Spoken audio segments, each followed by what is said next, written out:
All right, hello everybody. This is Nick from thearcadehunters.com with my friend Mr. Gerard, and we are welcoming you to episode 95 of the Arcade Hunters podcast. How you doing over there, Gerard? Doing good. Just getting a drink Oh, ready. and what's on tap this evening? Just Pabst Blue Ribbon. Oh, some PBR. Yep. My favorite was going to Two Bits Retro Arcade in New York City, and I was watching these two guys sit, and they were both having PBRs from a can with crazy straws.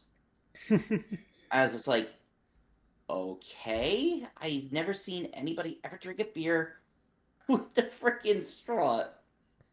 Well, you guys kids, it's like, give me a goddamn. Makes me want to get out. Meanwhile, Makes me want to get out my Mickey straw and put it in the can. oh gosh. Well, we are here. It is as we're recording this. It is June the 3rd, and Happy Sailor Moon Eternal Day. Yeah, the movie came out finally. It's funny because like on Facebook, I'm getting all of the around now is when we would go up to Fun Spot Mm-hmm. for the annual ACAM tournament. So all I'm getting are the photos from ACAM from like 8 years ago with Mm-hmm. all of us, like the guys from the Chicago from the Galloping Ghost that were going with us, and then like the photos from Sarah's place over at the Pinball Wizards. It's a shame that they stopped that tournament. What was it, like 4 years ago, 5 years ago? Unfortunately, yeah. Or maybe even more, six. And Yeah, it feels it's longer than you think. yeah, it was longer because, yeah, it was. It was more like 6, 7 years ago. Yeah, because I never missed one, Yeah. and it wasn't like I moved and then I missed it. It's just like they just stopped doing it Mm-hmm. altogether. And You know, then, I know that John was yeah. doing the tournament of bros or whatever. What did he call it? And that wasn't the tournament of bros. Brofest, I think it The Bro was. Fest that he was I, doing that like as like kind of like as a spiritual successor for it. But then I, he had stuff in his life, and now that doesn't happen that much anymore either. I remember when FunSpot announced that they were canceling the tournament, and people were on Twitter talking about it. So I started poking John through the DMs and on Twitter because he used to do a tournament. I think it was like in the wasn't the might it was I think late summer, like a small. It was related to his podcast, Video Game Outsiders, Mm-hmm. and that was the first time I met him. I went and played in it. Very informal. It was fun. That's where I was talking to the guy. I think I forgot his name, but he had the world record on Stalker. So I was Mm-hmm. watching him for tips and playing Stalker with him. So anyway, I was poking him on Twitter like, "There's no tournament. Didn't you used to run a tournament? Maybe you should do a tournament." And then all of a sudden it's like, "Yeah, I should." And then that's when he announced it. That Arcade Outsiders Bro Fest. We're going to do the tournament because they used to get together and for the Fun Spot tournament and everything, and they did it. I think they did it for 3 or 4 years. Yeah, And then they it did it for a few stopped. years. I never It's went. basically like there were the two informal ones that they did. There Mm-hmm. was the one that John was doing with Video Game Outsiders, and then there was the one that Robert Mirchek was doing because he would go up like Thanksgiving weekend because that was Yep. like he said this is like the one weekend that I get off, and I always make sure I go up there. So then people would just kind of like impromptu like go up there because they knew he was going, Mm-hmm. and this I think it was when he was still around with Twin Galaxies. So it was Yes. just like basically just like everybody just showed up and they just started playing friggin' games. Yep. You would see postings on, was it Classic Arcade Gaming, Mm-hmm. Mark's old website from that tournament and stuff. I don't care if it's checkers, if it's Clue, or if it's Othello. Everybody likes games. Show me, or was it show me a nun who's never played checkers or something like that was Yeah, another quote. show me an old lady or a nun that's never played checkers before. Everybody likes games. That's totally Mark Alpicker's incorrect accent. Yeah, so it is a shame to not have the tournament. Yeah. But I did a couple weeks ago get a chance to go over and check out Fun Spot in the American Classic Arcade Museum. Now, one thing I do want to point out, a lot of people don't realize this. ACAM, the American Classic Arcade Museum, is a separate entity from Fun Spot. They Yes. they live off of donations.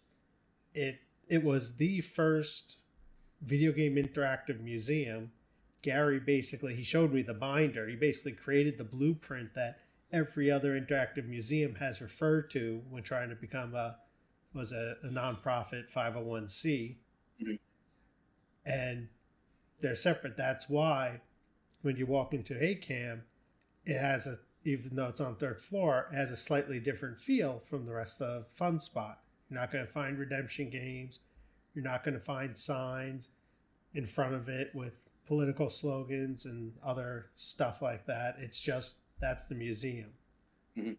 Yes, I know there's a lot of people from, basically how bad everything has gotten with, Mm-hmm. just the social media landscape. But just Yep. keep in mind, while you see what you see outside, I mean, and the family is, they're still incredibly friendly. They've always Yep. been nice to us, but it's just that, I don't know whatever you follow, but it's just ACAM is different. It's separate from that. Yeah. So if you're the type of person that sees a political slogan maybe in front of Fun Spot and you disagree with it and you don't want to support that business, you can still go to ACAM because you're not supporting that. All the money in ACAM, even when you use tokens, that goes to ACAM. That's part of the donation process. Yes. So you don't have to feel guilty if you feel that way. Hmm. I think And I that's mean, it. they never hit it, Mm-hmm. Fun Spot. Never hit it to Yeah. begin it. So I think that's a Gary night. just was a worker that worked there, and then he had Mm-hmm. that idea.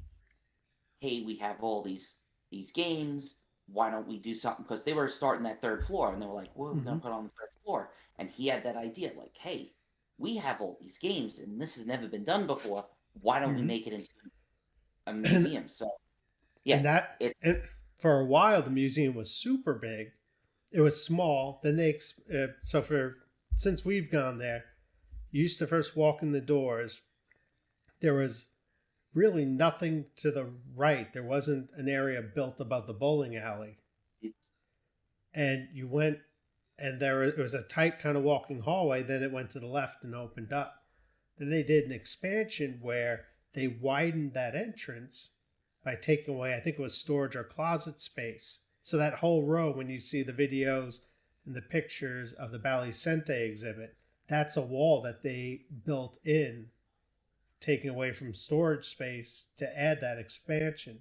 it supposedly was like the employee locker room that they had Yep. two of them, and they didn't need it that. They said we didn't need it that big. There's still one downstairs. Mm-hmm. So they said that's what they took away, and they made the hallway bigger. The only thing that was like part of Fun Spot that was on the third floor was the outdoor driving range that they had. Was the Yep. indoor driving range, the video game thing that they had Yep. downstairs. And so when you make a right before they fully built over the bowling alley, it was like a strip for the indoor driving range. Then they Hmm. expanded and built over the bowling alley, and that's when they would set up the tournament in there and the tournament games. And Gary kept a lot of the games there. So you had all the games in the main area, the expanded area in the hallway, and then this big area to the right. But eventually, I think it was Bob who told Gary, "You really got these get these games out of here," and that became what the party room is, Hmm. and then they have the indoor mini golf over the bowling alley. Yeah, the indoor mini. I remember when Gary showed me upstairs, and he was just like, "Hey, we want to do, no, we want to extend this, but they need to put a floor in it that's going to accommodate for everything." And we originally thought like, "Oh man, they're going to take all the games that they have in storage because they keep saying about how many games they have in storage." Mm-hmm. And unfortunately, they've had to go back on that because that one area that we used to use for the tournament became the party area, and Mm-hmm. then the stuff that was going to be, quote above the bowling alley ended up becoming the friggin' indoor mini golf. Yep, they did them because originally I have. It's funny. I have the photo as my backdrop. They have the little indoor mini golf in the center, which is the party area now, and then a bunch of games. And they moved it over, made a big permanent one. Yep.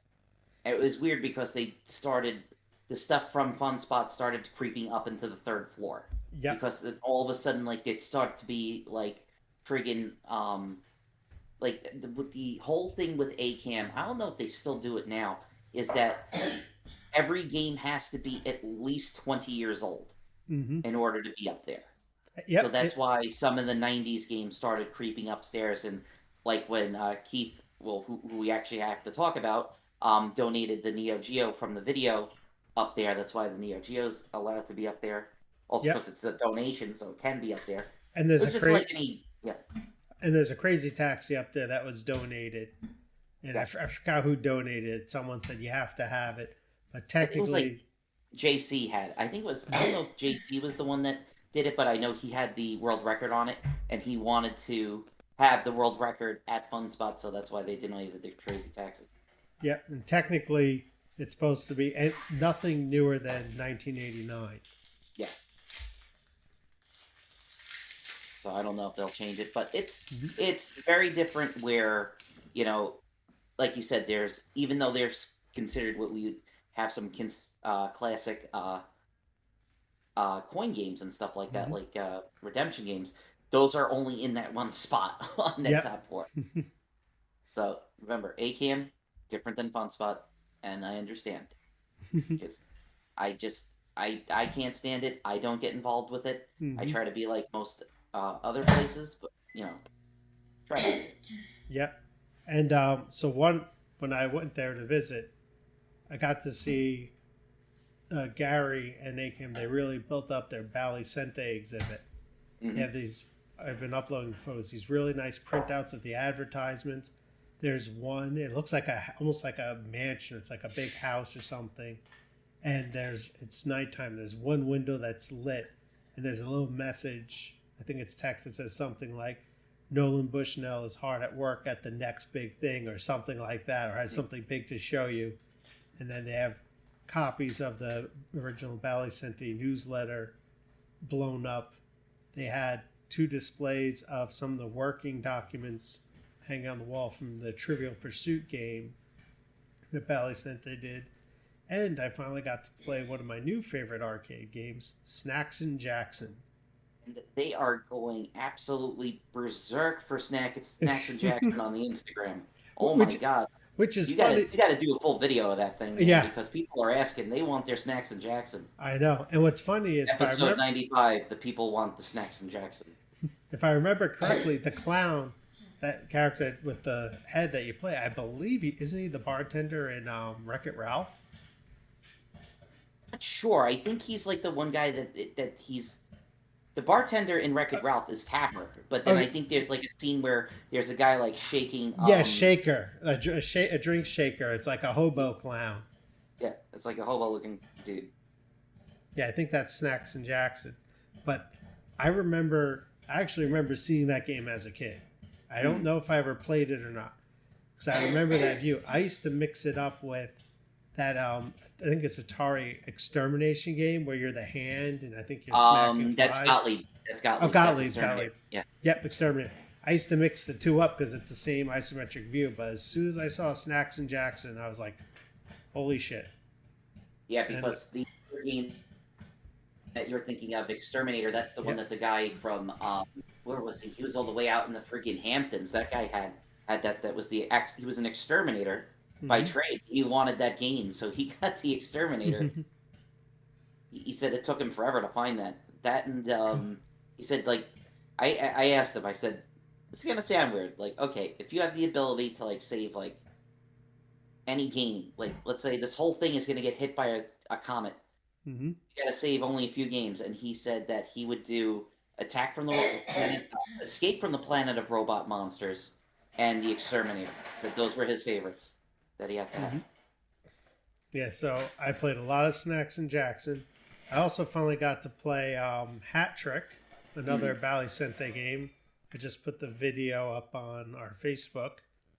Interesting controls, and I think it's street football.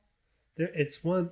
There's during the pandemic. There's a picture Gary uploaded of him testing a board and working on a game, and it showed like an isometric view of almost looked like the Back to the Future Nintendo game with the characters. I'm gonna actually check the photos quick. Well, it was a street football game fun but really hard to play. What's cool is that like a couple of months ago, Todd Tuckey had a hat trick that was a Mhm. converted Pac-Man machine that was on there. So it's cool to see that they have it in the original Ballet Sente on there. Yep, it's street football by Bally Sente Street Football. So it's crazy because you have to, depending on how you hold the button, that depends on when you pass the ball. But you have to use a trackball to control the guy running, and you can switch players. And you really have to jam on that trackball to get your player moving. And there's obstacles like an open sewer drain. If you fall in, that messes up. I think a guy comes riding by on a bicycle and stuff. Fun game, just difficult to control. Kind of sounds like what we went through playing that Atari football with all of Yeah, them from Retroware and yeah. friggin' was it God damn it, the guy from that used to do the RPGs, Rue, I think his name was. Mm-hmm. The guy with the glasses, he was rolling the trackball and he just goes like that, and like it got his hand. It looked like it Yep. really freaking hurt. Pinched his hand. Like Land of the Gray Wolf, I think that was his name. I forget the whole thing of it, but man, that guy, I miss that guy. And then the other new Bally Synth game I got to play was Chicken Shift. Hmm. And that game, it's addicting. It's not my favorite. It's basically there's two buttons and there's different levels and you control doors. So one, it's like the eggs are rolling down the chute and you have to hit the red and blue button or whatever. It switches the pipes, almost like kind of like a pipe dream kind of game, and guide the eggs to the end.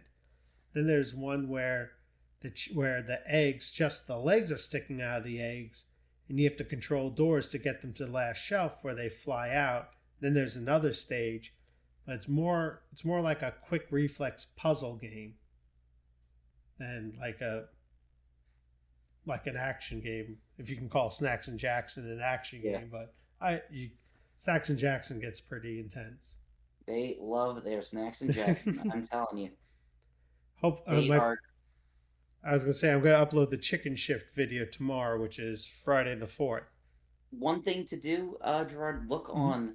on YouTube because they have a new thing called Shorts. I think they allow like 1 minute videos, and a lot Mm-hmm. of people are doing that. So give them some shorts of Snacks and Jacks, and then Oh, I'll if you definitely ever go do back that. again, you'll have to do another one because I Oh, don't I know. will. People want to see this game. They want to see So, Snacks and Jackson. so I have my plan is I have my DSL camera. I never and a special lens for doing videos with low light. I've never actually used it. The problem was when I went, I brought the tripod. It was actually pretty busy, Yeah, and it's it's going to be harder now with the summer months. not really because I can go during the week Yeah, because I'll be off. So I can shoot up there on a Wednesday when the place will be empty on a mhm, nice Wednesday, nice sunny. Everyone's at the beach and the boardwalk, and I'll yep, be able to get a non-shaky because I'm playing the game one-handed and holding my phone in the yeah. other. It's kind of hard to play it, especially Yep, because that's a trackball game. So you got to do. yep, and The especially thing with that I think that would be harder is just those Sente cabinets have those weird, um, the bezel thing that kind of like mm-hmm. just goes out, so you're kind of like it gives you that more immersion with the sound on it, but Yep, it looked like it'd be a bitch and a half to record on it. yeah. Some of them are the old wooden ones, but like you said, they're those funky plastic ones, which I think are awesome. I Yeah, always love those cabinets, but like you said, I actually coined up Snacks and Jackson and just recorded the music from the first stage mm. as best as I could on the phone because the music is so. I love the music. It's so kind of corny and whimsical at the same time, but it speeds up as you play on. And that's the music I used for the background when looking at the cabinet. And I'm pretty sure that's like only like the second one that I've ever seen like Mm. someone have something online of it. I think the Yeah. only one was like one of the guys that like Richie that does arcade like restorations and sales. I think one of them had that, but I might be considered either Snake Pit or Slither because it's Mm-hmm. like snacks and kind of like still has that trackball. Mm-hmm. I'm pretty sure. What's the one that Richie had? It was the snake one where you like the snake cave or something like that. Snake Pit. It's Snake Pit. Yeah, because there's one game called Slither, and then there's Yep. that's a GDI game, and then there's is the other one that's Snake Pit. That's the one that Mark used to play with his foot. yep, that was the So foot game. the And then he played everything with his foot. He yeah. played Crystal Castles with his foot. Well, yeah, but I mean, it was a trackball game, so. Mhm. And then I hate to butcher. I don't want to butcher his last name. The other thing that Gary had finished during COVID, I think it was over this past winter, was almost like the Scott Memorial section. Got Galvin. Okay, Galvin. I think it's Gollin. I always butcher his last name, but he actually. So he after Scott passed away, his games are donated, so all his games are set up in a row. They used to have in his basement arcade. They put up this like fake brick wall work, so it actually looks like, I believe, what Scott's basement looked like. And Gary even got like this big old, I think it's a Coca-Cola clock, and has some memorabilia and pictures of him hanging up on the wall. And then there's this awesome sign that they got made. I don't know if it was Scott's or if Gary had it made, but it's called the Game Pit. That's what Scott used to call his basement. Mm-hmm. And it's designed after the Stern game, The Pit. Yeah. Really cool. I have a bunch of photos and quick videos of the games in that lineup. Yeah, I just remember him talking to me about it, and I was just like, it was sad. Like the last time I was talking to him was because I was getting the video of Al's Garage Band goes on the world tour, and I remember him telling me about he was telling me about the cancer that he had. It was right after my mom had passed, so it was like I felt like I was just sitting there thinking to myself, like, oh my god, I said this is going to be the last time I ever speak to him in person. It was it ended up being that was. It was a rare ocular cancer. I'll always remember the first time I ever met him. He started, before I even really knew who he was, he started quoting a song, singing a song from Earth Girls Are Easy. That was the 80s movie, which that was a deep dive. Oh yeah. Yeah, but Jack Danger had he went over to see Brian Eddy and also what's his face? Dwight Sullivan. Yep. And they showed off the premium or the LE version because it had all the goodies on it. Mm-hmm. And then recently he just did the Pro. So what did you have to think? And this is the thing that I don't like a lot with that I've been, because I was looking up like a lot. I wanted to watch the videos of it. There's a lot of YouTubers that are just, it's speculation videos and stuff like that with them talking about the pinball machine. Yeah. Like, I don't want to watch this, but since this is a podcast and you're listening to it, I'd rather do that. Yeah. Well, this isn't speculation. The problem is a lot of those videos came out with just the brief announcement. Everyone has to be the first. So it's like when Stern announced that their new pinball machine is going to be the Mandalorian pinball, all of a sudden it's a bunch of talking heads on YouTube some of them who've never even really played real pinball, just talking randomly about what it could be.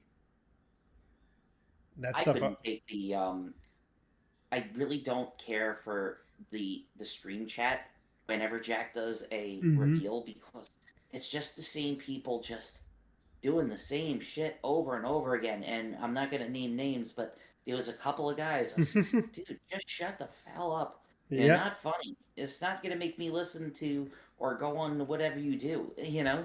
I always complain about stuff. I always close that. So I usually watch on my iPad, and I want the whole screen, so I close that. Plus, it is annoying. But I was like 15 minutes into it. And they said in advance, they said that Dwight wants to show off the rules and stuff like that. You know, every team does it differently. Usually, like, I think, what's his face? Keith Elwin just plays the game. They didn't like that they weren't playing the game. Look, just play the game. This was like, well, and if you do this shot over here, you do this, and then you do that. Just show the game. Yeah, I'm leaving. Just let me know when it's up on YouTube. Yeah. Well, that's ridiculous, because it's better to do both like they did. They show the game, they show the different modes and how it works. Then they play it.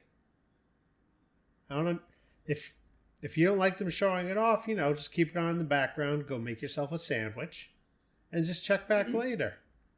Yeah, that's like they act like they have their time is so fucking precious. Like, just shut the hell up. They're gonna play the game. And He I'm did this in the last like 3 games that Dwight has done. Deal not with it. not just that. You can tell they're, as I think it was Jack, or some people kept saying, proud fathers of the game repeatedly throughout the stream. Yeah. But I loved all the different gameplay modes that they showed. I love how it has the standard mode, the competition mode that removes some of the randomness, the co-op shared progress, the team play. Then they throw in impossible play and Mm-hmm. hero play. So impossible play, there's no ball save. The timers are tightened, and the flipper time meter for holding the ball is up, which I believe they've done this on other games where you can't just sit there and hold the ball for a long period and think about what your next shot is, because if the meter hits, the flipper's dead, and then you drain the ball. Then hero plays like impossible play for the first player, and the other multiple players have, I believe it's a normal game. It's almost like Yeah. it's like a wicked handicap. I call it like you're gonna have family over and you Yep. don't want to beat the shit out of them too bad. So I was thinking like I had my cousins over playing my Deadpool machine, and I just feel like I can play one ball and I don't even need to play the other two Mm-hmm. balls because I end up scoring the crap out of them. So if I have something like that handicap, I love that idea Mm-hmm. for having people over. So Dwight was saying that's the first time that they've ever done it at Stern. I Yep. know for a fact on like the Wizard of Oz, like they have weak flipper multi ball, and then they also have no hold flipper multi Mm-hmm. ball. So they do it where you can only flip and you can't hold it. So Yep. this is new for them. Mm-hmm. So he's hoping that other people will do it because he really knocked it out of the park with the co-op play with Yes. Ninja Turtles, where everybody can go through the game together. The thing is, Ninja Turtles is just really fast and it's hard. You think like, oh, the kids are gonna love this. I said, yeah. Let me know when your 5-year-old can do the crank combo, and if he can do the crank combo, you're talking to the new friggin' Yep. pinball champion over there. Because I've done it one time and it was like by accident that I did it. That's what. So hero play I think is great because I remember playing. Like, for example, my nephew was visiting, and I'm playing Smash Brothers with my nephew, and he just wants to play it all Mm, the time. So I'm trying to go as light as I can because it's not fun if you just knock them off the screen and kill them instantly. But at the yeah. same time, it's not fun for them. But at the same time, it can get boring if you're just standing there and then you have, like, my nephew looked at me and be like, how come you're not playing? And it's like, well, I need you to knock energy off. It's nice to do a handicap mode or have a handicap mode like hero mode in pinball, where you, especially in fighting games, where you can adjust it so you can play with people who don't play the game often. Yeah, it's like a lot of the fighting games do that where you can Yep. either give yourself like more health Yep. or stuff like that. So you give yourself a handicap for that. Yep. So this is the first time we've had this like as like a selectable mode Mm-hmm. in pinball. I mean, it's been done as modes before, like we said with Wizard of Oz, where you have like weak flipper or no hold multi ball. But this is like it's the whole game. It remind. And it was funny watching Jack play it, and Yep. he's holding the ball. He goes, "Oh shit, I can't do that." And the whole it kind of reminded me that one time when we were at our friend Craig's house. It was my first time playing any Smash Brothers on GameCube. It was my first time playing any Smash Brothers game. I didn't know how to play it. I didn't know you had to knock him off the screen, build up damage. I had no clue. And our friend Craig just kept killing me, knocking me off the screen, just winning, winning, winning, and laughing about it. I'm like, I don't know how to play. And he's like, well, you got to do the smash. I'm like, I don't know how to do the smash. You don't know how to do the smash? And just kept mopping the floor with me. So I got frustrated. Then we ended up switching games to, I think it was Soul Calibur on the Dreamcast. and I used to play the crap out of Soul Edge. I would be, is it Valdo or Valudo? The guy with the Baldo. Valdo with the knife fingers. So again, so Craig has no idea I've never played the game, and he was a little cocky with that, so he thought I'd win. And next thing you know, I'm bent over, crawling around like the girl from the cutscene, The Exorcist, slashing him, knocking him off the screen, just mopping the floor with him, and he got so pissed, started calling me cheap. I'm like, what? What? You don't know how to play? Yeah. That was like the time that I was playing Virtua Fighter and the guy was turning into a werewolf on the other end. And the Yep. only reason why I lost was I kept laughing at him. The guy didn't know how to tech roll. Mhm. It's like I kept doing the down attack and he kept going I was laughing. And I didn't have my mic on, but I could hear him through my TV. It's like, oh my god, he's turned into a werewolf. And then I'm laughing. I was crying, and I had to wipe the tears off my eyes. So I took my hand off the joystick, and he ended up grabbing me because I was standing still. And didn't he yell at you when he won or when he grabbed Don't you you? ever play this game again! Get the fuck off this game! Like that. Oh god, it's like the old Penny Arcade comic. And there was another guy like he kept cursing at me because I kept doing the down attack. I Mm-hmm. was just like, learn how to tech roll. Yep. I said, you have to hit all three buttons when you fall, otherwise I'm going to hit you every time. Shut the fuck up. I'm telling you how to I'm telling you how to play. You Yeah. have to hit all three buttons. Which, by the way, came back. We got a new Mm-hmm. Virtua Fighter, thank God. But we'll talk about that after Yep. this. We will. So My the thing up. is that, Yep. I was watching more of the game. I'm still leery on stuff from Dwight. I mean, I know Mm-hmm. I shouldn't be because Turtles turned out to be a full fledged game. I'm still leery after the whole Monsters debacle. Mm-hmm. I've said it before to people, like I'm telling people like a lot of my family's like, how can you spend this much on pinball machine? And I said like I've been playing Deadpool for years and I Mm-hmm. haven't beaten it. So it's just that whole thing of just coming back to the challenge, trying to see how far I can get into it, and just that risk, that reward Mm-hmm. of challenging yourself. And it's not a difficult game. I mean, I could really sit down there for like 2 hours and just beat the shit out of it Well, I and mean, get yeah.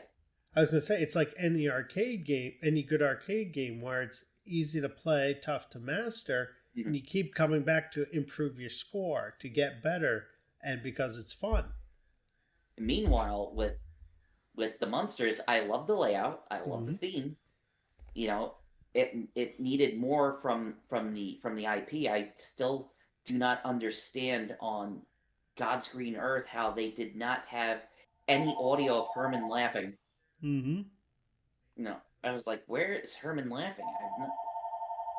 I didn't know you guys still had a landline. Yeah. Yeah, we have a landline. When you live in the middle of the woods and you have no cell service, you have to have a landline. There you go. Yeah, but It's I know what ex- year is this podcast? We're really going back.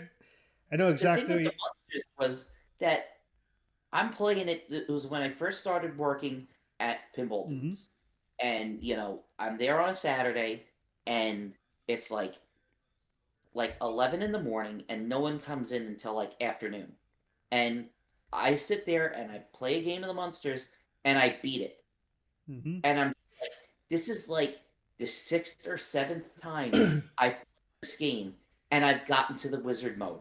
That should not happen. But I do have to say, I've played the Monsters. It wasn't. It came out in a little better shape than Batman '66.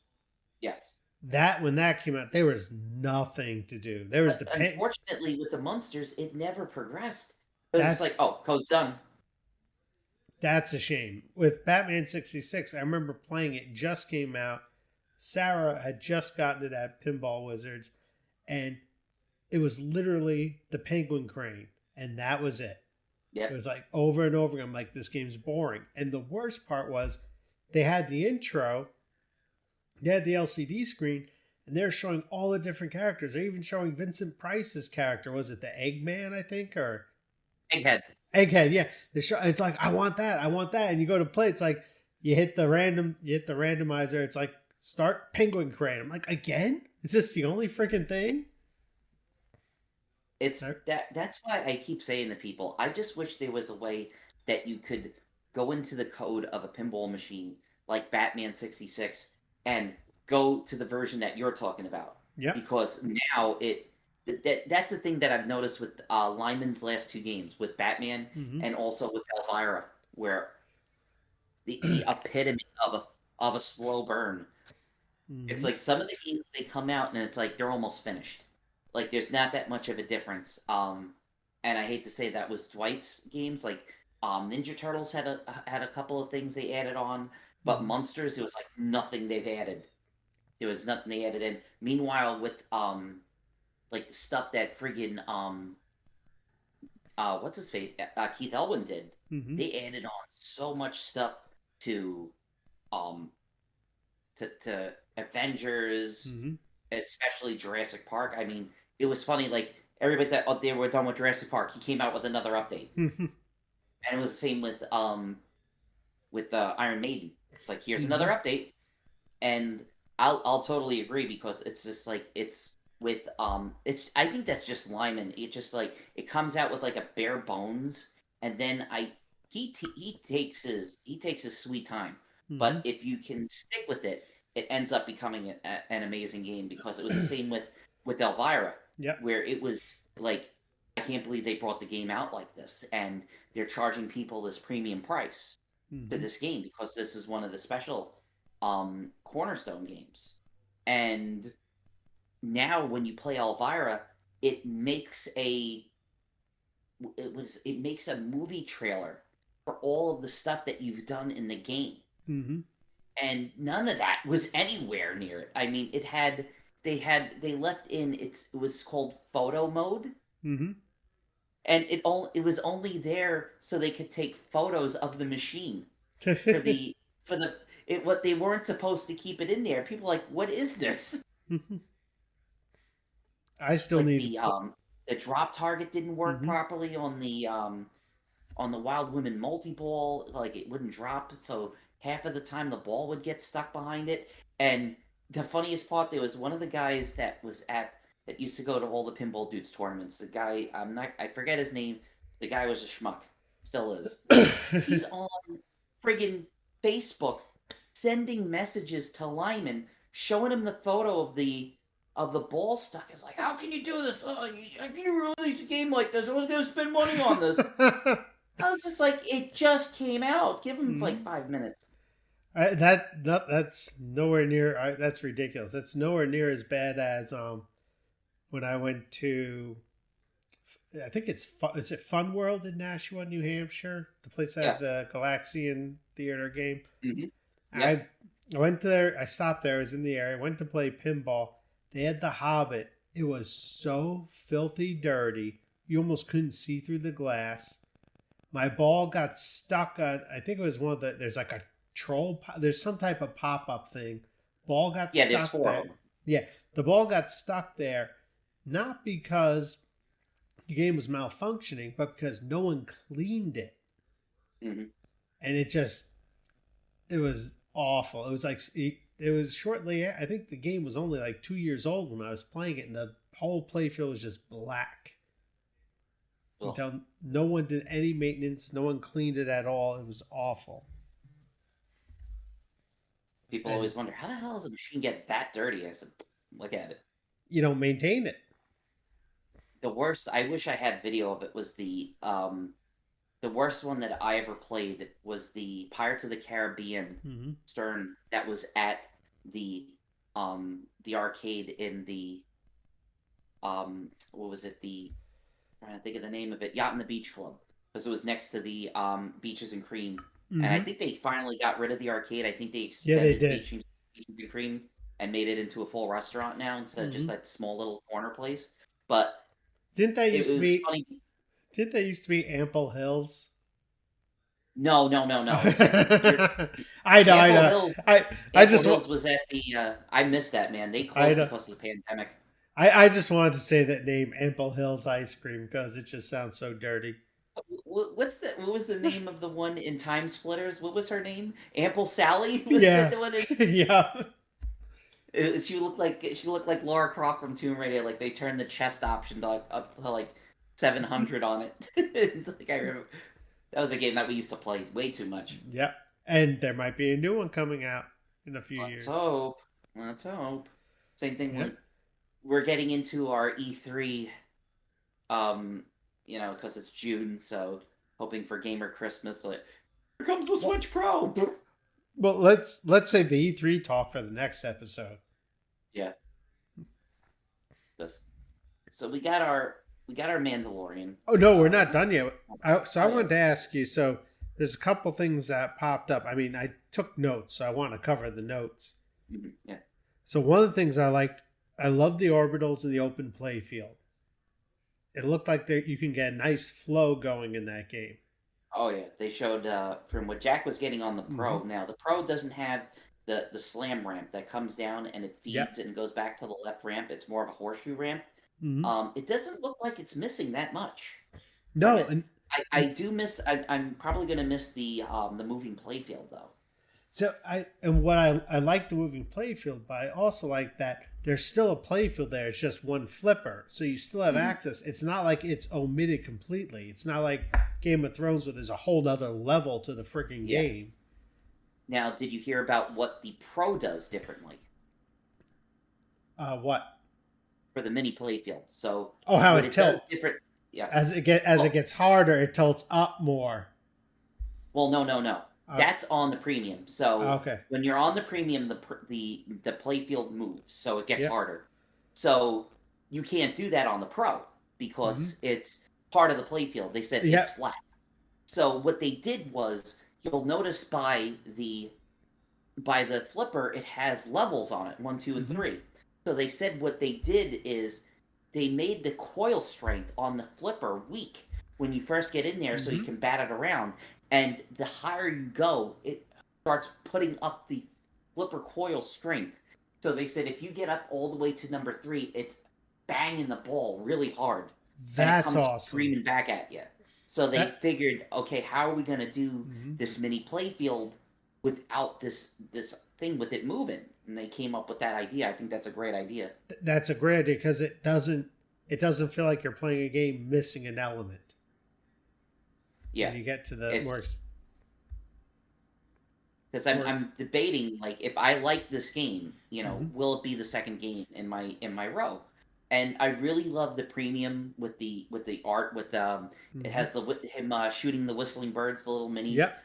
missiles at all of them, and I do like the idea of the mini playfield. I like I prefer the wire form ramps, but after watching the thing of the plastic, it didn't bother me that much. Mm-hmm. And I just think it's stupid that they don't have the magnet in there for Grogu. I Yeah. think that's stupid.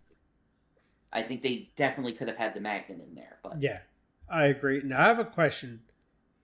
What do you think about? I think it was Dwight was talking about. Let me see if I can find my notes. He was talking about the game. How in the game you're hunting, you're trying to earn Beskar as money. There's ambushes that happen, and you're trying to complete quests. Basically, it's very similar to the storyline of the Mandalorian, where he's traveling, he gets caught up in some shit, he has to solve some shit, he has to try to get some money to get some new equipment, and basically get to the end. It had a I lot of yeah, RPG elements, I thought. yeah, I thought it was really cool. The thing that they really showed it off on the Mm-hmm. last stream was that you are the Mandalorian, you are playing as him, so that's why like there's very few call outs from Mm-hmm. him in the game because you're playing as him. Yeah. But the thing that I like that was really cool is that they show him on the back glass. So when Mm-hmm. he's on the when you start the game, it starts off like the first episode where he only has like that one shoulder pad Yep. and he has no weapons on him. He's got the wrist mounted flamethrower. That's it. Mm-hmm. But then as you collect Beskar, as you do all the missions and all the modes, and stop being ambushed, you get all that Beskar and you take it to the foundry, and Mm-hmm. then you buy all the items. And then as you buy items, they show up on the Mandalorian himself. Mm-hmm. So like if you buy like the ball save, which is the armor, he has the armor on, Yep. and like you get the ambin rifle, I think it's called. So it Hmm. has he'll have the rifle on him. So it's really cool that they add to it as you're playing it. And it transitions from day to night, and there's different things happening in the background of that screen. Hmm. It seems very immersive, especially for a pinball Yeah. game. I love I, pinball. I love playing it, but I love themes, but it's kind of hard to immerse yourself into a certain theme. Like when I'm playing Attack from Mars, I don't feel like fighting Martians and trying to save the Earth. mhm. I liked how they said, I was listening to the Stern Insider podcast Mm-hmm. that they do with Nate that used to do Coast to Coast Pinball. He does the official Stern one now. And they were talking with Randy Martinez, and they were saying that they were making this game as episode two, as season two was airing. Yep. And they were just like, they're like, how are we gonna do this? And they were like, they said we would get together every week, and they were like, oh, we have to have this in, we have to have that in, or hey, this would be really cool if we use this for this animation. And he said, I was the only one that had any knowledge of what was coming. He said, they told us like, you're gonna want to save space on this for like one or two for like two or three characters. There's some important people that are coming. Like that is like okay.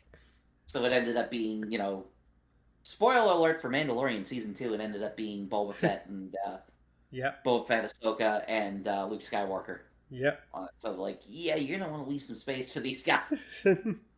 So what'd like, you don't. What'd you think about the game not having any video modes? I don't really care. I know a lot. I mean, I've got Deadpool. Deadpool doesn't have a video mode, Yep. so it depends. Really depends on the game. I mean, a Star Wars it could have a video mode, but people want to do it. Hey, it's fine with them. I just don't want it to be like with the last like couple of like how what was it? They basically just took the video mode from Guns N' Hmm. Roses and used that in Harley. It was the Yep. same exact thing with the guy running over people and the same sound effects too. But it's funny you mention that because about taking something from another game, I thought it was cool during the initial stream. There were some questions about what does it play like? Is it like Attack from Mars? Is it like this? And they said that it's fresh. It's not based on any other games that the designers have done before. Yeah, a lot of people like when I was hearing some Hmm. people when they said it has a mini playfield, so instantly people went to Brian Eddie other game. They went to the Shadow. Yep. So it was like, oh man, it's gonna be like the Shadow. It's gonna have this extra mini playfield that you do it. So yeah, I can kind of see some Shadow similarities, but Shadow doesn't have pop uppers in it. No. It's totally different. So Hmm. Yeah, that I was one. mean, I think that's what Brian needed to do. He needed to Yeah. get that rust off. I mean, he hasn't made a game in a long time, so I still like Stranger Things, and that's another game where total slow burn. I mean, when we first got the Hmm. game, it had none of the call outs from the guy that plays Hopper, and it is so bad. It's like where is he? I thought they said they were gonna have call outs, and I mean, also Star Trek's the same thing too. Hmm. I remember everybody called it timeout Trek because everybody would just time them. You would sit there, time the mode out, make the final shot, Yep. and then and they found out, okay, let's see what everybody's doing. It's that whole meta game of how what the game Hmm. will end up morphing into like a freaking butterfly. So I remember my first time playing Star Trek, and I'm like, I'm not into the property regardless. But new game I tried, I'm like, eh. Then I remember Sarah had the code update, and it was like a completely different game. That was like the first time I realized how important code is to a pinball game. Because before yeah, and that, I've said it before. The first one for me mhm, was Spider-Man. before that, I always thought it's a pinball game. It's physical. You can't really change it. So Hmm. code's not going to change that much because you still got the flippers, you still got the bumpers, you still got the ramps. Everything's physical there. And to me, I'm like, you can't change it. So yeah, update code, no big deal. Still the same game. When I played that Star Trek, I'm like, holy shit, that I can't believe it, but code really makes a difference in pinball. And it got better when he added the whole metal system in. So it Yep. made it like you have to go for these shots because he made it that, yeah, you can get to Kobayashi Maru multi-ball if you friggin' time it out, but you're Mm-hmm. not going to get any value for it. So they made it Yep. that you got to get all these medals, and like it feels like a real accomplishment when you get through it and you get those gold medals and stuff like that. So it's great when it's counting down how many gold medals and the silver and the, you know, you have received a gold Mm-hmm. medal. Like that. That's Steve doing the voice. He goes, "This is Admiral Richie." Like that's yeah, we know that's you.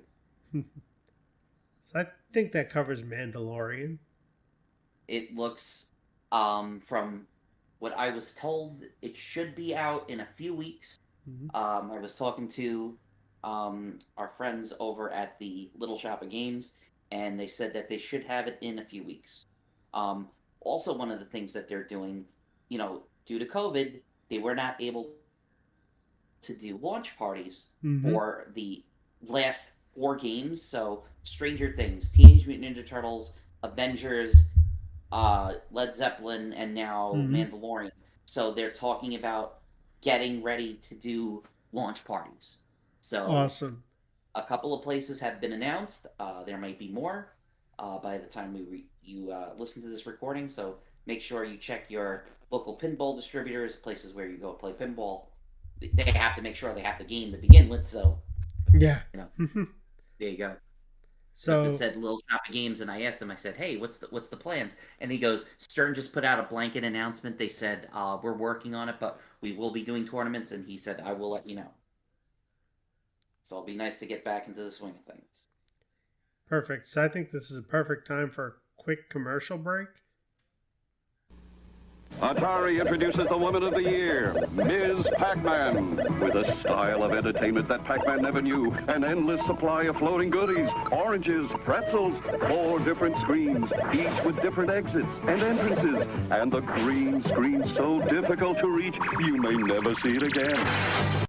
Don't you know I'm more than Pac-Man with a bow? Reach for Ms. Pac-Man. Reach for Atari. And we're back.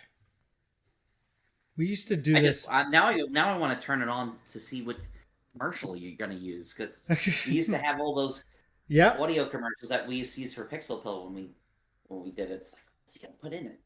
Yep. And So that was an interesting commercial. Why'd you put that one in? yeah, I know. And we did it with a couple episodes after Pixel Pill. So I'm like, you know what? We should throw in random 80s video game commercials, or it could be an old school arcade promotional piece like we used to back in the day. Why not? Now let everybody else know that you take a whiz or something like that. Mm-hmm. Yeah. Oh, there's the PBR. Yep, except now I'm switching to seltzer. Oh, there we go. I'm drinking Zephyr Hills Spring Water, Florida's natural spring water, also known as 3 for $10 at Publix. I finally got to take my aunt and uncle over. I was like, my aunt and uncle came down Mm-hmm. for the week. They haven't seen us since the whole kit and caboodle happened, and Yep. we made sure that we all had our shots. We're good. We're all shotted up. And I was like, "You guys never been to Publix for sandwiches, have you?" And like, "No." I said, "Get in the car." Like, "Oh, well, don't you want to do something?" Get in the car. We'll bring it back. And they say that everybody says the same thing when they see the sandwiches. They're like, "How do people eat that whole thing?" I said, "We do it." I We know. do it. I was going to say, I know about public sandwiches in Florida. They're insane. Mm-hmm. Oh yeah. Everybody goes for the chicken tender sub. Yep. So I tell the guy how I want it. I said, I want the chicken tender with bacon. And I said, no, no. I said, chop the bacon and then put it in with the hot sauce. I just like, dude, man, you're blowing my mind. Yeah, yeah. You gotta put the problem with the chicken tender sub is they give you 4 chicken tenders for it. It's way too much. Yep. So I tell them, I say, use 3 and give me the 4th one. On the Put the 4th side. one on the side. Yeah, put the 4th one on the side. Sometimes, but I was gonna say when they make sandwiches too big, you can't even get your mouth around it, and it's falling out and making a mess. It's not as enjoyable. I was like, dude, I can't unhinge my jaw like a friggin' like a bird, like a shark or something like this. It's insane. Can't do that. So we got a couple of things coming out from Yep. our friends over at the um, over on Arcade Heroes. They got a couple of new games coming out from Raw Thrills. They got a Minecraft Dungeons arcade game that it looks like they're using a combination of the Teenage Mutant Ninja Turtles cabinet Yep. with the card vending machines that were on Injustice. So it looks like I don't know. I really want to see how this game is gonna play Yeah. because it really makes it sound like it's gonna be like a gauntlet Like a type of gauntlet. game. I was gonna say like a Gauntlet Legends almost. Yeah, it looks like Gauntlet, but you have I don't know how long of a game it's gonna be because most of these games they don't. No, it's never going to be a game like Gauntlet Legends in the arcade Yeah. again. That thing was freaking long. That thing was just designed just to suck money out of your pocket. I that's why I never played. I remember when that game came out, it was like $1 a play. I think we talked about this in like the last episode or 2 episodes ago. That when I was in college, the one little small mall had an arcade. Yeah, it was the last episode where they had the pod racing game. Mhm. It was $1 a play. I remember playing it once and just watching my life just trickle down without anything hitting me because it was like a lifetime. I'm like, what the hell? Then when it came For out, us, it was For us, it was we played it at Sports Plus. It was 50 cents. But the problem was the CMOS battery died on it, and all the information for everybody's characters were gone. So everybody stopped playing it. Yep. It went from like someone was like, "Don't play it." Like, what happens? That all the save data is gone. I said, "Get out of here!" And I put my thing in it. It said start. It said start from the beginning. It's like I'm not starting from the beginning. I had a jackal. That was a game we played the crap out of on Dreamcast when they came out. Oh yeah, that was just like it came out on Dreamcast. We're like, thank God I'm not getting that place my money anymore because we at least put $60 each into that game. That money, that thing just ate money. So there's the only thing that has me nervous about the Minecraft game, especially with the cabinet looking like the Ninja Turtles cabinet. Mm-hmm. The Ninja Turtles game that Raw Thrills made, it's amazing. It's one of my favorite games. I almost wish there was a console port of it because it's that much fun. But the joysticks wear out. Oh God. It's so awful. Like I was playing it at Fun Spot. The joystick is so loose. It's just bad. And unfortunately, Raw Thrills kind of has that reputation. Yeah, they use the cheapest joysticks. I remember when I worked at Dave and Buster's. I'm leaving the bathroom, and this guy comes up to me. And this guy used to come to the arcade a lot. He's like, "Hey Nick, how you doing?" I said, "Oh, I'm doing all right." He goes, "Is there anything wrong?" He goes, have you guys have any complaints about the Pac-Man machine?" I said, "The giant one?" He goes, "Yeah." He goes, "I just don't like the way it feels." I said, are the controls broken?" And he goes, "No, it just kind of feels gummy to me. Yep. It didn't feel right." And I said, "I'll go check it out." I said, "Were you playing player 1 or player 2?" Because I was on the green side. I was on player 1.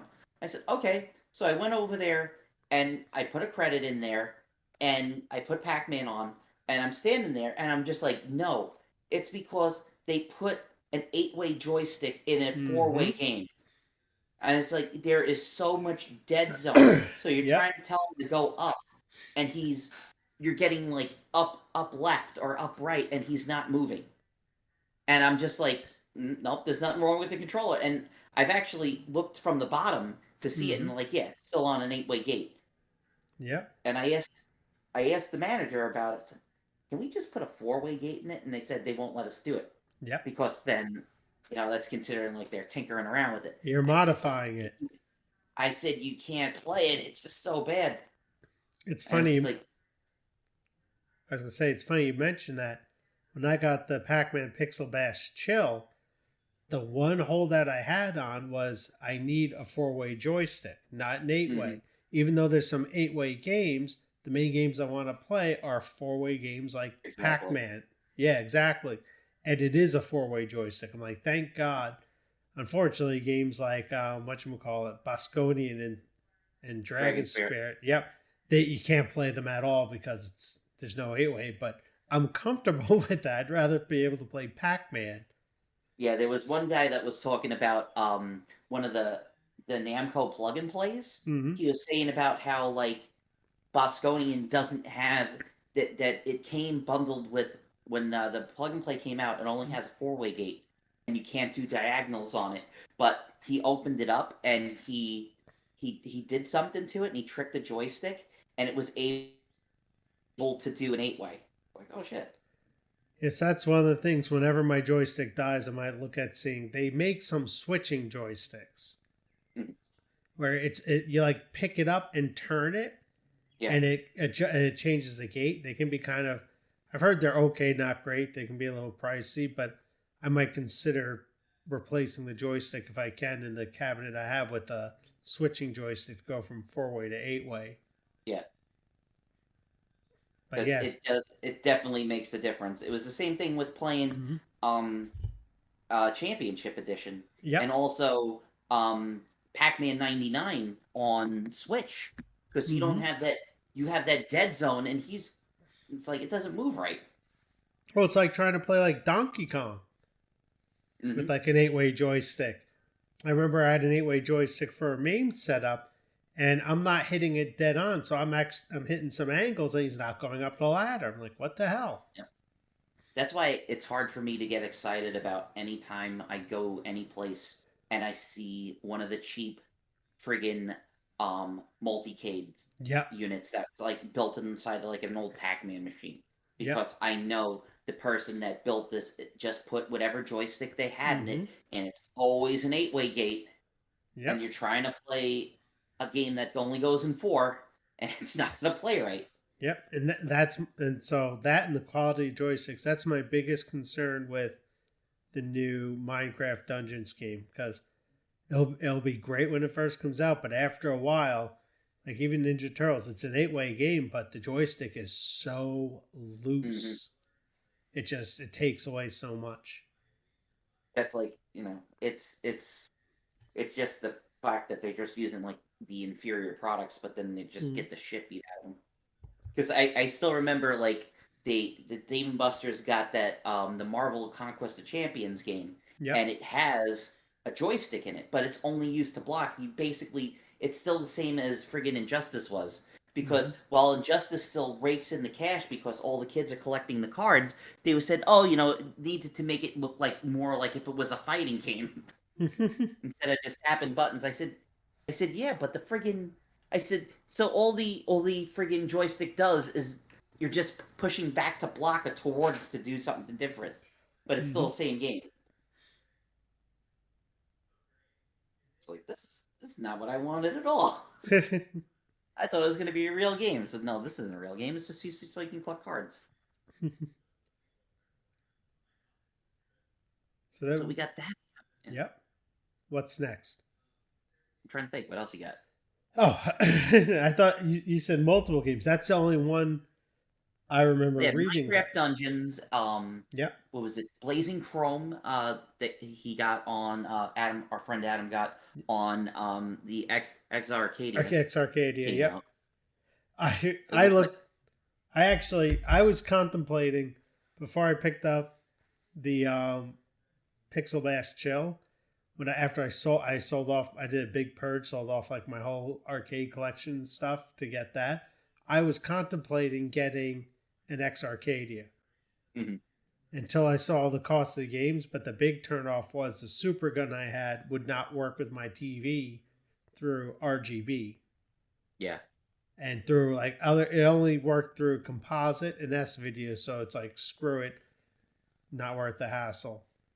yeah. That's one of the things is I want to look up to see if I can get the retro tank that lets you plug the older Mhm. consoles. But I think for just all the money to like just put it in the older consoles or try to modify the consoles, I'm better off just getting like a micro PC and just Yeah. getting a couple of USB wireless ones for the different systems and just Hmm. calling it a day with that because it's just like it's too much money. I I yeah. mean, I'm sitting here like I'm sitting in my second room here in my condo, and I'm looking in my closet, and it's all the game consoles and all of the systems and stuff that I have that unfortunately I can't hook up to any of the TVs I have. Yep. Because none of the consoles support none of these TVs support composite or S video anymore. I'm screwed. So I have to get these things to do it. I do have to say I have the XRGB, the FrameMeister Mini, and when I have that hooked up to my TV, composite cables, when you on like a Nintendo, when you futz around with the settings and add scan lines, actually looks pretty good. It looks a lot better than what composite used to look on newer TVs. Because there's all the people out there that go like full on video files where they have the where they mod it for RGB video and stuff like that. I was like, I don't know anybody down here that does that. Yeah. I don't really want to spend the money on that and worry about someone messing up my console. And I was like, I hate to say it, give me the ROMs. Yeah. So I got the XRGB3 originally for the Super Gun, because my idea was I have limited space, live in a small house, and I wanted to still do arcade gaming, and the Super Gun didn't work, and that's when I said screw it. That's when they announced Pixel Bash Chill. I saw that, I'm like, you know what, fuck it, I'm selling my arcade stuff. I'm just going to buy that one cabinet, and that's all, because my plan was to put an arcade and a bar in the basement. There's water down there, can't get rid of the water, so I'm like, well, this is my arcade and bar in one small unit. And then I kept the XRGB because I bought for very cheap. Someone had a briefcase unit for the PC Engine RGB mod. I think I paid $125 for just the unit with the mod. I was able to sell mine that I bought off our friend Pedro for like $300 something, that more than paid for the briefcase. Then I took the extra money and bought an S-Video modded 7800 Atari. So those are the two systems I have modded for the XRGB, and then for like my Nintendo with the EverDrive, I use composite, and the picture quality is good enough for me. I'm telling you, that's one of the best things that I ever got with the EverDrives. Thank you, Chris. Because when you look at the prices of the games, I still love playing original games on hardware. Absolutely. If I went to like a Goodwill and they had a PVM or a good quality, cheap, decent CRT, I would definitely pick it up. But the prices are just way insane. I can't do this anymore. I was just like, what the fuck? I know. It's like I had a couple of TurboGrafx games that I had, and I was just like, I love these games. These are fantastic. But then I was looking at the prices, and I'm like, I can sell 2 of these games and have everything. It wasn't even a choice. It was just like, yeah, I love that I own a copy of Arizonk, but when you see how much Arizonk is going for, crap! Even on the low end, I still made it.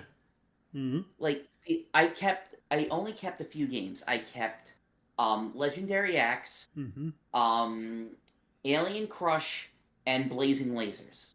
Those are the ones I kept because those were like my favorite ones. I didn't want to get rid of not Parasol Stars. What's the one after Parasol Stars? Shit. No, it is Parasol Stars. That is Parasol Stars. Rainbow Islands. You're thinking Rainbow Islands. There's Bubble Bobble, Rainbow Islands, and then Parasol Stars. I had Parasol Stars. The fucking price for it is insane because it's a Working Designs one. So I was like, I had Parasol Stars. I kept Splatterhouse. I have 4 games that I kept.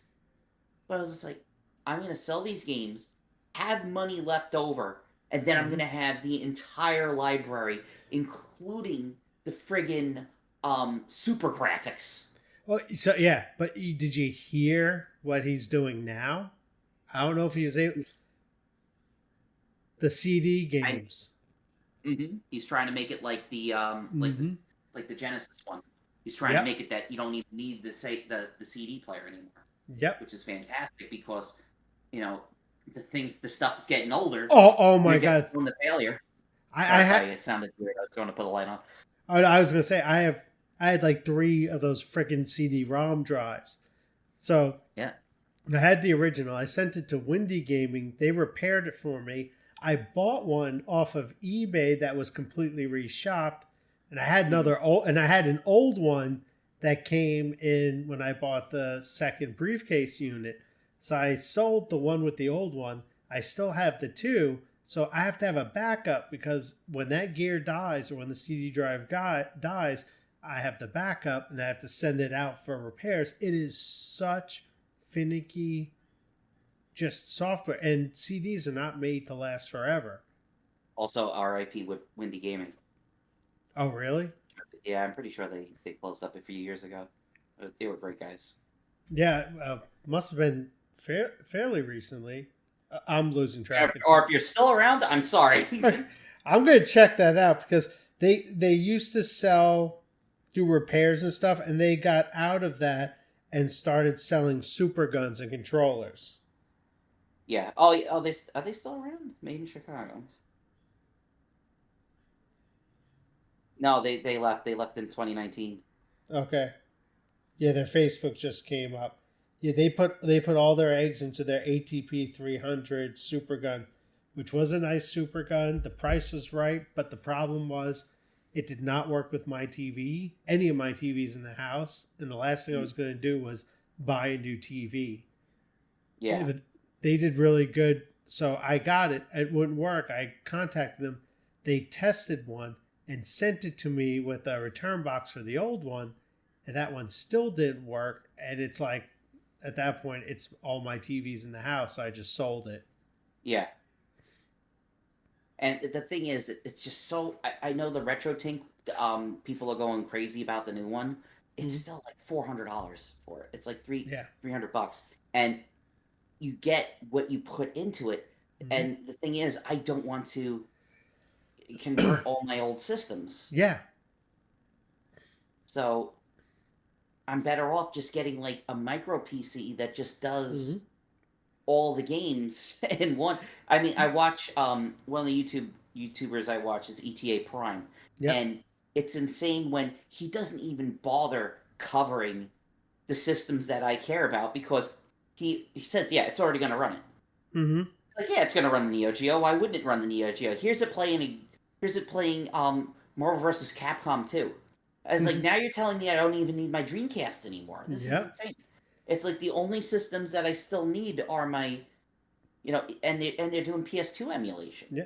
And they're getting Xbox 360 emulation. It's insane. The only time it gets tricky is when the system has its own controllers, like an Atari 7800. Yeah. And what's crazy is when I used to live in Japan, they sold USB versions of like every Japanese controller under the sun for people to hook up to their computers. Brand new, Sega selling a Saturn gamepad with a USB end. Like, it was insane. You don't find that in America. People aren't making USB 7800 joysticks. Yeah. It's just like, and then also the third-party controllers are getting so much better that they're actually licensed by Sega. Like the ones that what the hell is the name of the company that does those awesome controllers? I just literally blanked on the name. But they came out with the Saturn ones, and they're licensed by Sega. And I was watching Maximilian. He was playing Virtua Fighter on the Saturn, and he's using the Bluetooth controller, and he's just like, it feels just like I'm playing on the regular controller. So there's no input delay on it. It's like, get the hell out of here. So it sounds like you have one of 2 options. Yeah. Either you get an upscaler like a FrameMeister or something for your TV for your old systems, and you get like the Cricks, the EverDrives for the systems. Yeah. Or you sell it all and you get like a mini PC that hooks up to the TV and plays all the systems. Exactly. It's just like, I'm just thinking, just get the mini PC and get a couple of the different controllers. Because I have the Super Nintendo one from 8-bit. 8-Bit Do is the name of it. Yep, that's it. I have the Super Nintendo one that has the extra 2 L and R buttons, and it has the thumbsticks on it, and it's great. I was like, man, I wish Nintendo kept up with this controller design, because this is exactly what I would have had, and it feels great, and I can use it on my Switch, and I can play the Super Nintendo games with it. It still feels good on it. It has a little micro USB-C that I plug in, and it's good to go. I like it. Yep, So, for me, I decided to focus anything video game related as far as collecting and playing Neo Geo Pocket Color, because you can't emulate that. I have some of the games on the Switch. They're fun to play, but without that clicky joystick, it's just not the same. I was debating on getting the book one that came out. They came out with that. I'm pretty sure Limited Run Games has it with SNK with like the collection. Yep. It's a physical release. So I'm just like, yeah, it's just not the same if I'm not using that clicky stick. I thought the same thing. So I have quite a collection of Neo Geo Pocket Color games. I'm thinking, well, I could sell them off in the system, make a lot of money, pay $60, and get the collection with the book and everything. And so I played I have was it Gals Fighter? Yes. I downloaded it for the Switch, and I'm playing it. I'm like, eh. Then I went and played Marvel vs. Capcom. Was it Millennium match on the Neo Geo Pocket? Yeah, on the Neo Geo Pocket Color with the clicky joystick. I'm like, yeah, I can't do that. Yeah, it's weird when I tell people, like, when they say, like, what's your favorite of the SNK and Capcom collaborations, and I go Match of Millennium on Neo Geo Pocket Color. I'm like, really? He said more than Capcom vs SNK 2. I said yes, more than Capcom SNK 2. And I played the shit out of Capcom SNK 2, like everybody else. I ended up down a rabbit hole trying to Google, is there a hoary clicky thumbstick joypad for the Switch? No. Is there anyone doing custom ones that are clicky? No. I'm like, well, guess I'm not selling that. And it was the same thing like when they tried coming back, when SNK Playmark tried coming back with, well, now I think they're just SNK. They got rid of the Playmark. Yeah. They don't even exist anymore. So it's just SNK. When they tried coming out with the new, like, the Neo Geo, any of the, like, the stuff that they've come out with, none of them have had the clicky things. The Neo Geo X or whatever? The Neo Geo X, and then the small, like the mini candy cabinet. Yep. It's all been the same, and everybody's just like, what the fuck is this? It's like, this is not what we wanted. I went to a convention and played, someone had the Neo Geo X Gold, the multi-game system, and it was just bad. The emulation was off, and just trying to play like Magician Lord, the joystick didn't feel right. Yep. I mean, to the point where it's like, I have Magician Lord downloaded on the Wii. I'd rather go play it on the Wii than play it on this. Yeah. It's like everything was darker, and it wasn't, the sound emulation was off. You know, like there's some things where I don't notice it as much as other people have, but there's other things that are like, oh my god, like the sound is totally off. It's like kind of like when Nesticle first came out and you're trying to play Mario, and like, dude, the jump sound's all wrong. Is it real? Yep.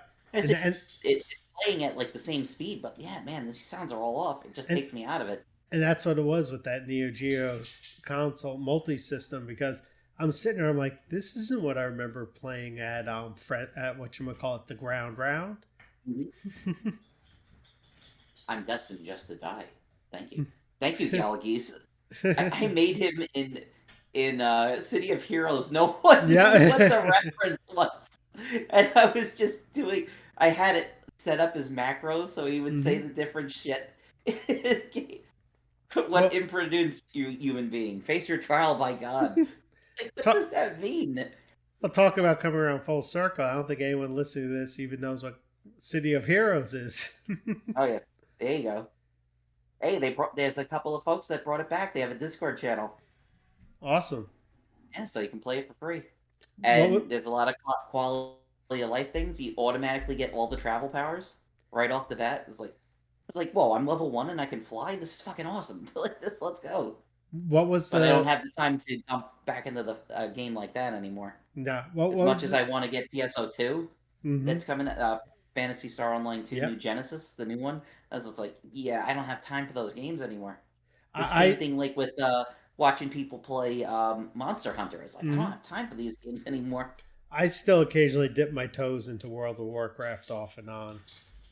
Into the wowzers. Yeah, it upgrading is a lot faster. It doesn't suck your life away, but at the same time, that the awe is not there. It's not like when we Mhm. first started playing and and you didn't have all these maps and guides and you go into a new area, you don't know what's there. It's like, holy crap, look at this, let's fight this, let's do this. Now it's just like they even in the game it tells you with arrows where to go and what to Yeah, fight and kill. It's like, well, that kind of takes some of the exploration away. we need our dots. Yep. That's a 50 DKP minus, Gerard. DPS. Whatever it is. I don't know. I don't play it. Need tank? Need tank? My favorite was still playing Final Fantasy, Yeah. Final Fantasy 11. We made it at you folks out there, unless you're like really old school fans of the Press Start comic. Mhm. We made a comic based on an interaction that I had with another player in the game. So Fantasy Star, no, Final Fantasy Yep. 11. It's going back to like the old Final Fantasy. So you got the red mages, you The got all the bard. stuff. Well, I'm getting to him. Yeah, I'm I getting know. to him.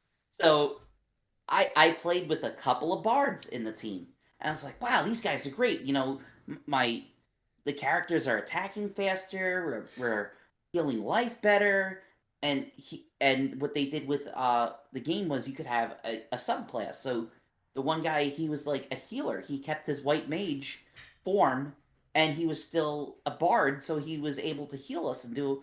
Like, man, I got to do that.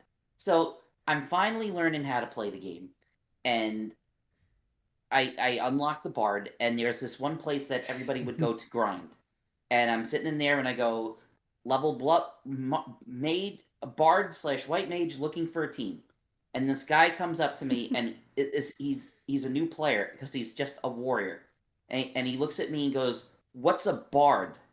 And I go, "I play the flute," and he looks at me and goes, "That's gay," and walks away. That was my interaction. I said, Yep. "Have a good one." What's a bard? I play the flute. That's gay. I'm gonna have.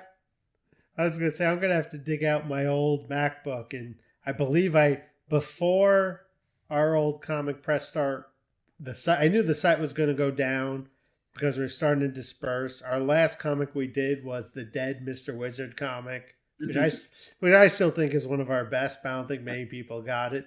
But I'm pretty sure I went and downloaded every comic on my old computer. And I think that one's there. I'm gonna have to bring it up and upload it or post it I on just said Twitter or I something. still remember we had the fight over, like, we put like there was the one thing where it was the Medusa head Mhm. versus I forget who was the Medusa head versus forget what other one, and it was just like how they just went in a wave, they went up and down, Yep. and someone put WTF. I said, don't put WTF. Don't put the shorthand. Right out the friggin' curse. Yeah. Or what the F? Put the dash. And then our friends started getting like into like the really like obscure like gamer slang. QQ nubs. Oh Nubs, God. plus. Yeah. I was Yep. like, shut the hell up. We were trying to do a comic poking fun at mages. I still have that one, poking fun at mages on World of Warcraft. And the response should be QQ nubs. We're like, what the fuck is that? And they try to explain. I'm like, we don't know it. If we don't know it, the rest of the people that read our comics not gonna get it. Yeah. Less QQ and more pew pew, which means that don't cry or something like that. Some nonsense. Don't bitch and attack or something like that. That's what it meant. I was like, if we don't get that, the comic that comes to read our comics is definitely not going to get that. Like they might get an old woman calling one of our characters a noob or newbie, like we did for the Fun Spot comic with the skee ball, or no, with Bingo. That's what it was. Bingo. I have to dig that stuff up. I still have all the old hand-drawn stuff, a filing cabinet full of every single one. They're just not colored, but I think I have them saved on the old computer. That would be something to put on the Facebook page every Yep. once in a while. You're gonna, what the fuck is this? And it's like, And we have plenty of arcade ones, too. oh yeah, and even like the old ones. I still love when we did the Master Chief for the Yep. Bill Grasky. I remember Yeah. we were stuck out in Convent territory, and he rode me like a warthog 16 miles. I used to fantasize about the Teletubbies. It's like, So it's like, a shout out to our friend Yusuf. He was one. He came. There are a couple comics he came through with, and I believe that one, the World of Warcraft one. Yeah. He was against the QQ Nubs. I like the one where he did like the goat. Hey, with Goat Boy, remember the 80s? Yep. And it was Yep. like it was like two of the demons from World of Warcraft. All we know is pain and eternal suffering and plights on people. Of course, we remember the 80s. But then I still think the greatest one that we ever did is still the Bad Dudes Technical Institute. Yeah, That's still my favorite. And that was all for the editing. I believe that was all Craig and Yusuf. Yeah. The VCR repair we had to have. Or get your degree. Yeah. It's just like and then the a Bobo that chicken. Yeah. With Bobo spice mix. Someone said adobo. I said no, So- it's not adobo. That's a Bobo. So it's funny you mentioned that. I had a bunch of extra wax packs from the Nintendo Power Packs. Right now in my Lazy Susan, I was adobo, but I have the sticker of the sticker of the character taped to it. Oh, good times. Yeah. So I think that's satisfying for this Yeah.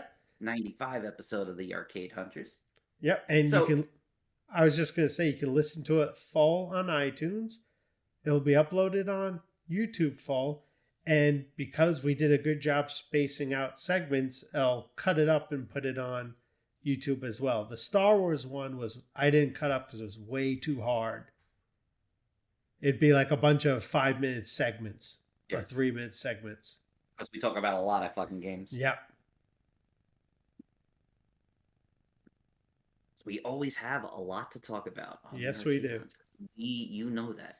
So, as always, we'd like to thank you very much for tuning in and listening to us. If whatever you're doing, if you're running, doing the laundry, whatever you're doing out there. And always remember, you can find us on all of your favorite social media sites. We're on the Twitter, we're on the Instagram, and we're on the Facebook. We're not on. I was going to say, we're hard on Facebook now that I figured out how to do the Facebook pages again. Yes, we're there.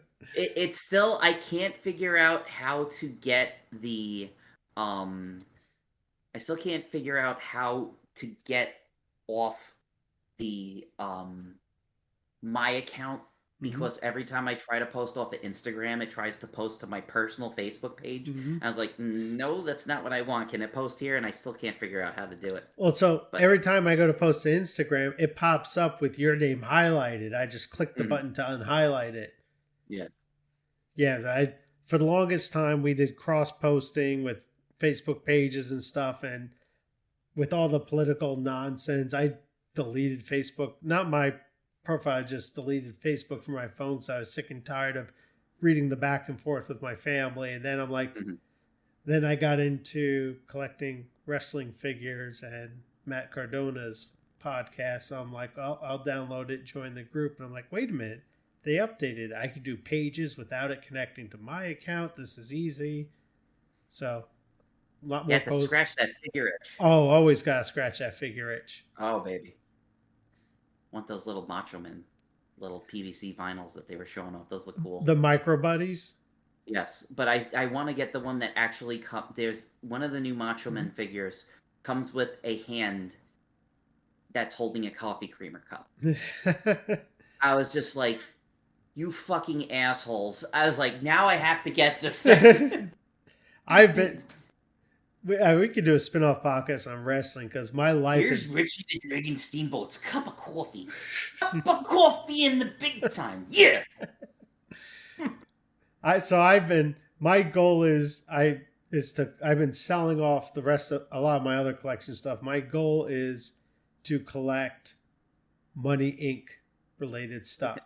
So I just got an IRS mint on card Hasbro figure that I bought off of another member of the Facebook group for the Wrestling Figure Podcast.